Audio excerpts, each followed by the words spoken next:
Early Thursday evening, President-elect Donald Trump tweeted, "Just got a call from my friend Bill Ford, chairman of Ford, who advised me that he will be keeping the Lincoln plant in Kentucky, New Mexico." A few minutes later he tweeted an addendum: "I worked hard with Bill Ford to keep the Lincoln plant in Kentucky. I owed it to the great state of Kentucky for their confidence in me." Trump won Kentucky's 8 electoral votes by beating Hillary Clinton, 62% to 32%. The anti-Trump media jumped all over Trump's self-proclaimed victory, noting in the process that he got some of his facts wrong. The plant was never in jeopardy, just the manufacturing of the company's low-volume luxury SUV, the Lincoln MKC.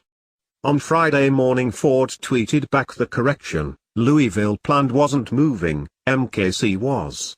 Pres-elect's second policy will help boost American competitiveness. Keep MKC here." Trump had spent considerable time on the campaign trail attacking Ford's plan to move jobs to Mexico and threatening that, as president, he would raise tariffs on cars made there as punishment.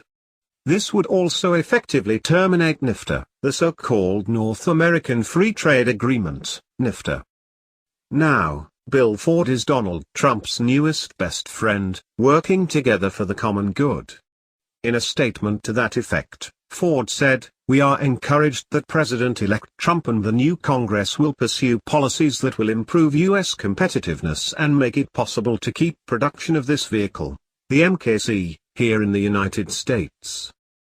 This is how business is done in a managed economy, where government interference in the free market is accepted as fact, and where consequently business has to be quick on its feet to stay competitive, or even remain in business." Bill Ford is nothing if not a realist. Ford had planned to move the building of its MKC automobile to its existing plant in Mexico, where wages are estimated to be 80% lower than in the United States.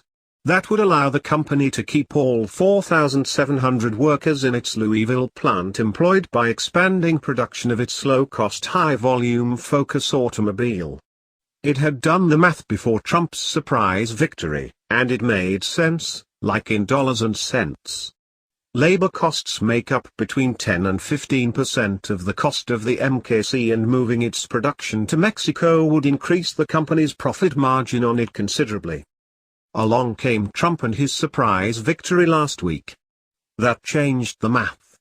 Now there was a political element in play. Trump had been attacking Ford for months on the campaign trail, and, in January, he would have the power, through the Department of Commerce, which resides in the executive branch, to inflict punishment by dictating tariffs. Prior to November 8 it was, as far as Ford was concerned, just campaign rhetoric. On November 9, it was real. Trump made his point. Ford looked like a winner. As Bill Ford told reporters back in September, "We are everything that Trump should be celebrating about this country.